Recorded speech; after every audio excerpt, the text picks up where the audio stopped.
17 বছর ধরে আলেমদের কাছ থেকে মাইক কেড়ে নিয়েছে, মাহফিল 144 ধারা জারি করেছে। আমরা দেখেছি বক্তার কাছ থেকে মাইক কেড়ে মা বাপ তুলে গালি দিয়েছে। স্পষ্ট ভাষায় আগেও বলেছি, এখনো বলছি, মুসলমানরা জেনে রাখেন, যারা মাহফিল বন্ধ করে দিত, বক্তার কাছ থেকে মাইক কেড়ে নিত, আর যারা বন্ধ বাবার সন্তান হতে পারে না, অবৈধ বাবার যারা সন্তান ছিল, কথা বলেন ঠিক কিনা? আমরা তাদেরকে বলতে চাই, আসো খেলা হবে, ঠিক কিনা বলেন? আজকে সেই কোরআনের মঞ্চ আছে, মাওলানা হাসান শেখ আজাদ কথা বলতেছে, তোমরা কোথায় আছো? আসো, পরিশেষ তাওহীদি জনতা তোমাদেরকে জুতা পিটা করে বিদায় করবে, কথা বলেন ঠিক কিনা? ভাইরা আমার, 17টা বছর মন খুলে কথা বলা যায় না, ইকামতে দ্বীনের কাজ করা যায় না, কোরআনের দার্স দিলেই ফোন দিয়ে মামাদের ডাকিয়ে ধরে দেয়, কথা বলেন ঠিক কিনা? এই যে আপনাদের প্রিয় মেহমান হারুন রশিদ ভাইয়ের সাথে কথা হচ্ছিল, আমার বেনাবলের বুকে যাদেরকে মানুষ আইডল মনে করে, মসজিদের ইমাম সাহেব, খতিব, মাদ্রাসার প্রভাষক, হাই স্কুলের শিক্ষকদেরকে তাদের অপরাধ ছিল 28 অক্টোবর তারা সেই সমাবেশে অংশগ্রহণ করবে, তাদের মাজায় দড়ি বেঁধে ফরিদপুর থেকে গ্রেপ্তার করে নিয়ে এসে, ওসি কামাল ছিল, গ্রেপ্তার করে নিয়ে এসে তাদের মাজায় রশি বেঁধে এমনভাবে তাদেরকে ওই যে প্রিজন ভ্যানে উঠায়ছে, মনে হচ্ছে তারা না জানি কত বড় অপরাধ করেছে। আজকে জাতির সামনে তৎকালীন সময়ে যারা আলেমদেরকে কালার করার চেষ্টা করেছ, আলেমদেরকে ধর্ষক বানায়েছ, আলেমদেরকে যুদ্ধ অপরাধী বানায়েছ, আলেমদেরকে রাজাকার বানায়েছ, আজকে জাতি জেনে গেছে কোন আলেমের সাথে যুদ্ধ অপরাধীর কোনো সম্পর্ক ছিল না, কথা বলেন ঠিক কিনা? জাতি বুঝে গেছে কোরআনের পাখি আল্লামা সাঈদীর সাথে ধর্ষণের কোনো সংযুক্ত ছিল না, আল্লামা কোরআনের পাখি সাঈদী নির্দোষ ছিল, কথা বলেন ঠিক কিনা? আজকে যারা আল্লামা সাঈদীকে বিষ প্রয়োগ করে হত্যা করেছ, তোমরা জেনে রাখো আল্লামা সাঈদীর সম্মান তোমরা কমাতে পারো নাই। আল্লামা কোরআনের পাখি আল্লামা সাঈদীর যেই সম্মান ছিল, আল্লাহ তাআলা তার মৃত্যুর পরে, শহীদের পরে সম্মান আরো দ্বিগুণ করেছে, কথা বলেন ঠিক কিনা? তোমাদের জানা যায়, তোমার বাবার জানা যায়, কুকুর ছাড়া কিছু পাওয়া যায় না, কথা বলেন ঠিক কিনা?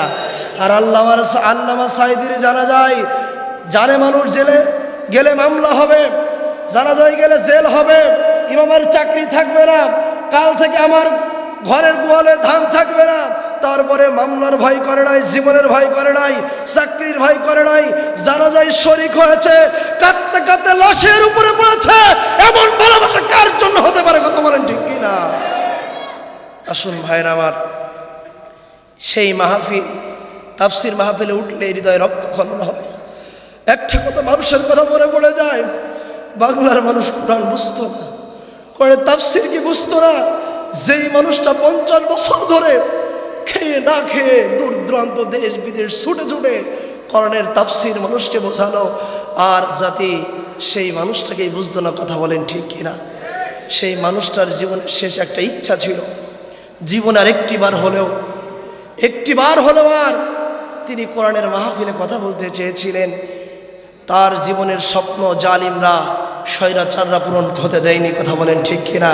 তবে আমরা বিচলিত নই, আমরা নিরাশ নই, আমরা আল্লাহর কাছে আশা রাখতেছি, আল্লাহ তাআলা এই পৃথিবীতে আল্লামা সাঈদীর তাফসীর আমরা শুনতে পারি নাই, তাতে কি হয়েছে? আমরা আল্লাহ আপনার কাছে আশা রাখতেছি, হাসরের ময়দানে যেদিন বিচার ফয়সালা শেষ হয়ে যাবে, জান্নাতের মধ্যে আপনি এমন একটা আসর তৈরি করবেন, যেই মঞ্চে আল্লামা সাঈদী তাফসীর করবেন, আর আমার এই বাংলার তাওহীদি জনতা সেই তাফসীর মাহফিলের শ্রোতা হবে। কারা কারা শুনতে চান আল্লাহকে দুহাত তুলে দেখা? আশা আছে না ভাইরা আমার? আল্লাহ কবুল করেন, বলেন আমিন। আসুন ভাইরা আমার, আর ভূমিকা কথা নয়, সরাসরি কথা বলতে চাই কোরআন থেকে। জোরে বলেন কি থেকে? কারণ এই পৃথিবীতে আল্লাহ তাআলা আমাদের জন্য একটি কিতাব দিয়েছেন, সেই কিতাবটার নাম কি? আর একটু জোরে বলেন। এই কোরআনুল কারীমের মধ্যে কি কোনো ভুল আছে, সংশয় আছে, কোনো আয়াত, কোনো শব্দের কমতি আছে? তারপরেও একটি মহল আল্লাহ তাআলার কোরআনুল কারীমের একটি শব্দকে অস্বীকার করে, আছে না নাই? খতামান, জোরে বলেন খতামান। আচ্ছা বলেন তো, কোরআনুল কারীমের বা থেকে সিন পর্যন্ত একটি হরফ যদি কেউ অস্বীকার করে তার কি আর ইমান থাকবে? সে কি মুসলমান থাকতে পারবে? সে মুসলমান থাকতে পারবে না। তাহলে যারাই আজকে আমার নবীকে শেষ নবী মানে না, খাতামান নবী মানে না, আমার মুসলমানেরা স্পষ্ট ভাষায় বলেন বরিশালের মুসলমানেরা, তারা কি মুসলমান হতে পারে? কাদিয়ানীরা কি মুসলমান হতে পারে? তারা কাফের। জেনে রাখেন, তাদেরকে যারা কাফের বলবে না তারাও কাফের।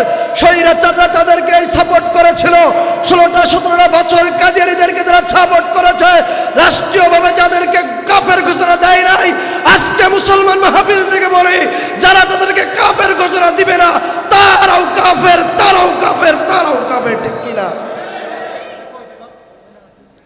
রাষ্ট্রীয়ভাবে তাদেরকে কাফের ঘোষণা দিতে হবে।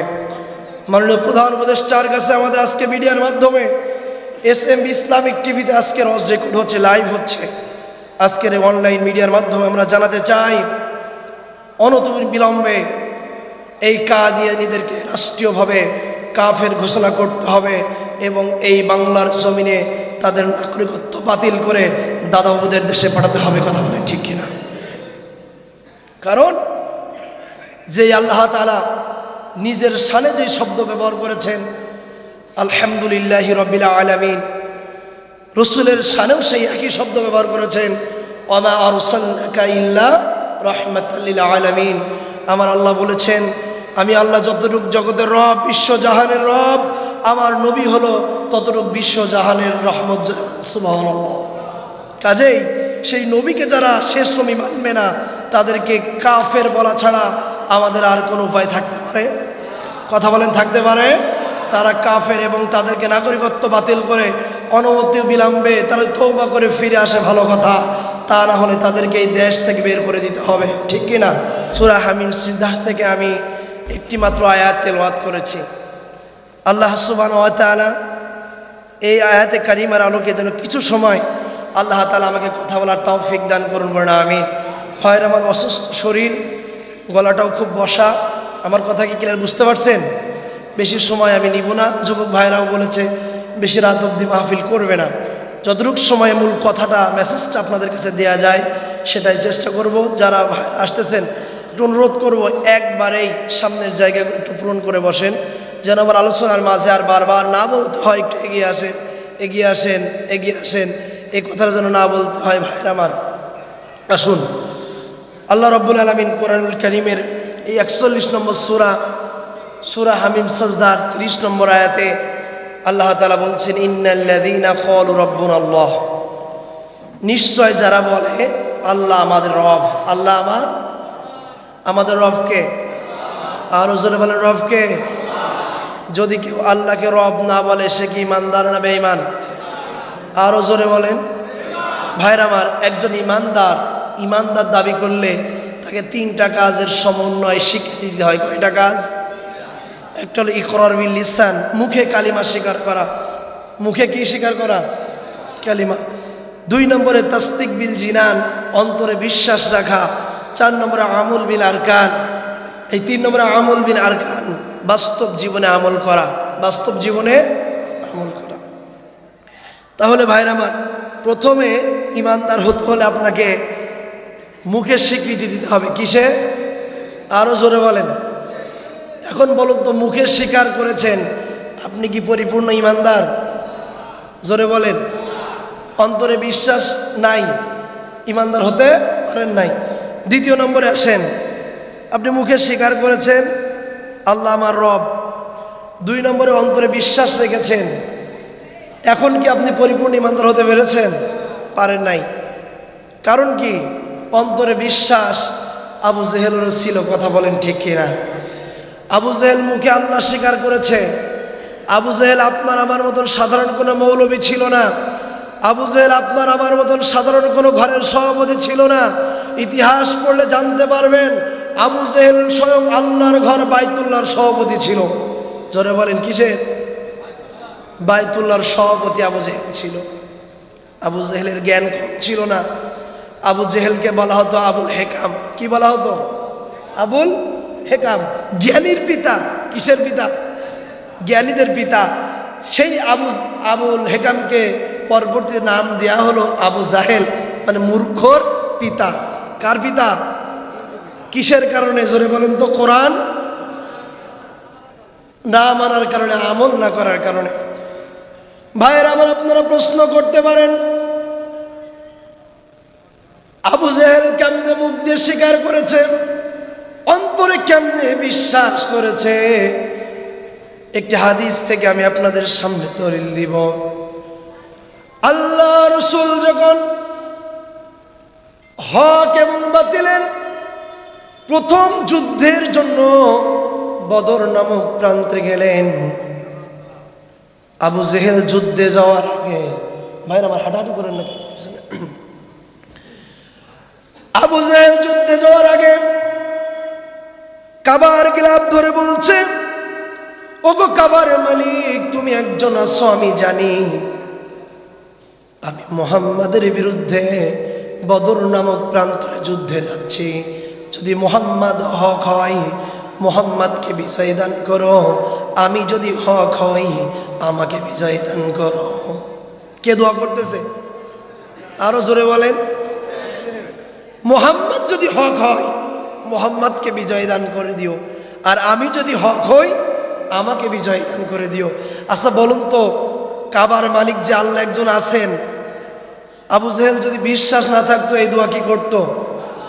তাহলে আবু জেহেল মুখে স্বীকার করেছে আল্লাহ আছে, কাবার মালিক একজন আল্লাহ আছেন, সে আল্লাহর ইচ্ছায় সব হয়, ইচ্ছায় সব হয়ে থাকে, অন্তরে বিশ্বাসও আছে, কিন্তু বাস্তব জীবনে আমল করে নাই, যার কারণে সে কাফের হয়ে জাহান্নামী হয়ে দুনিয়া থেকে বিদায় নিয়েছে। কথা বলেন ঠিক কিনা? ভাইরা আমার, এবার আসুন, আমরা যদি বাস্তব জীবনে আমল না করতে পারি, আমরাও কি মুসলমান বা পরিপূর্ণ ইমানদার থাকতে পারবো? তাহলে বাস্তব জীবনে কি করতে হবে? আরো জোরে বলেন। আমল। সমস্যা সেখানেও নয়, আয়াতে কারিমার কথা বলতে যে আপনারা মনে করবেন হুজুর পড়বো আয়াত এক, ভিন্ন জায়গায় চলে যাচ্ছে। আমার আলোচনা এবার আসবে। আপনি ইকরার বিল লিসান করবেন, আপনাকে কেউ বাধা দিবে না। দিবে কি? আচ্ছা আপনারা দেখেন না, যারা তাবলিগ করে, নামাজের দাওয়াত দেয়, এদেরকেও ধরে মেরেছে এমন কোনো রেকর্ড আছে? কোনো রেকর্ড আছে? এদেরকে কেউ মারবে না। আপনি নামাজের কথা বলবেন, মারবে না। রোজার কথা বলবেন, মারবে না।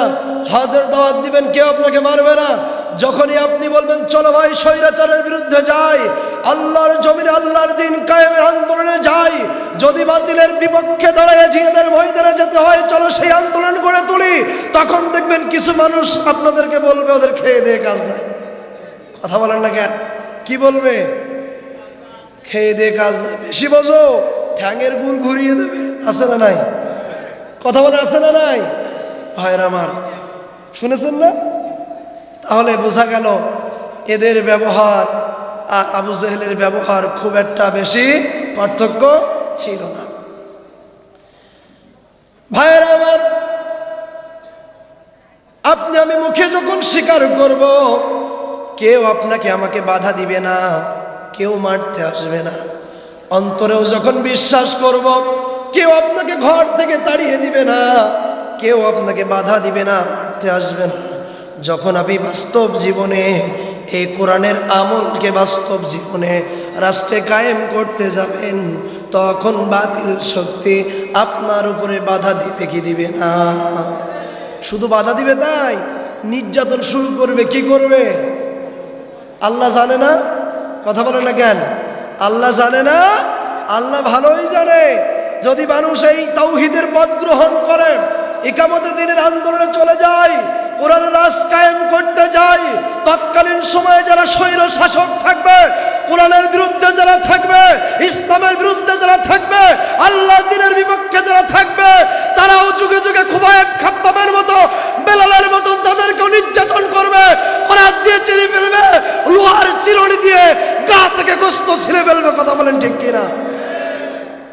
আল্লাহ জানেন। এই জন্য আল্লাহ তাআলা বলেছেন, ইন্নাল্লাযীনা ক্বালু রাব্বুনাল্লাহ সুম্মা ইসতাকামু তাতানাজ্জালু আলাইহিমুল মালায়েকা। আল্লাহ যারা বলে আল্লাহ আমাদের রব, এটা বলার পরেই ক্ষান্ত থাকে না, সুম্মা ইসতাকামু, তারা ইস্তেকামাত থাকে, সীসা ডালা প্রাচীরের মতো। কথা বলেন ঠিক কিনা? কেমন সে ঢালা প্রাচীর? ইস্তেকামাত কাকে বলে? ভাইয়ের আমার, বাংলাদেশ জামাতে ইসলামীকে 17টা বছর ঘরে ঘুমাতে দেয় নাই।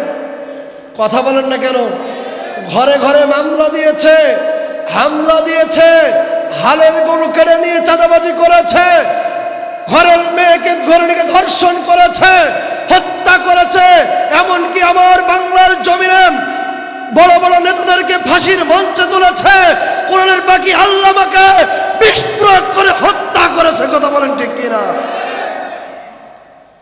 এত নির্যাতনের পরেও বাংলার জমিনে ইকামতের দিনের কর্মীরা কি পিছিয়ে আছে না অবিচল আছে? এটাকেই বলে সীসা ঢালা প্রাচীর। কথা বলেন ঠিক কিনা?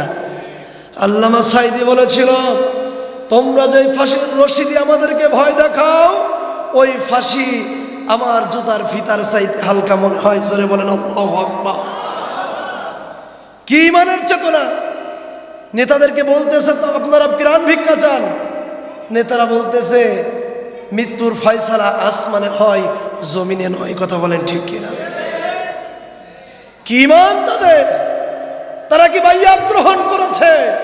ও পানিশালার মুসলমান, স্পষ্টভাবে বলি, অসুস্থ শরীর নিয়ে কথা বলতেছি, স্পষ্ট ভাষায় বলি, আজকে যদি আপনারাও সেমন একটা বাইয়াত গ্রহণ করতে পারেন, যেই বাইয়াত গ্রহণ করেছে শহীদ কাদের মোল্লা, যেই বাইয়াত গ্রহণ করেছে আল্লামা সাঈদী, জীবন দেব ইমান দেব না, ফাঁসির মঞ্চে উঠবো, এমন যদি বাইয়াত গ্রহণ করতে পারেন, বাংলার জমিনে অচিরেই বাংলার জমিনে কালিমার পতাকা উড়বে। কারা কারা জীবন দিতে রাজি আছো? দু হাত তুলে আল্লাহকে দেখা।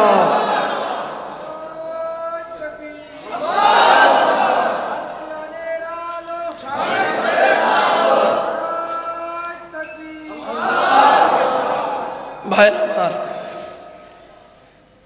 আল্লাহর দ্বীনের জন্য ইস্তেকামাত থাকতে হবে। বিশ্বাস করেন, আপনি আল্লাহর দ্বীন যেই দিন থেকে আমল করবেন, বাধা আসবে। এই বাধা আপনার ঘর থেকে আসতে পারে, এই বাধা আপনার ঘর থেকে আসতে পারে।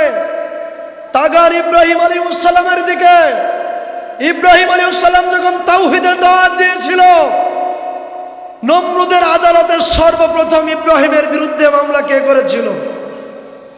কথা বলে না। তার বাবা। কথা কয় না। তার বাবা আজর মামলা করেছিল।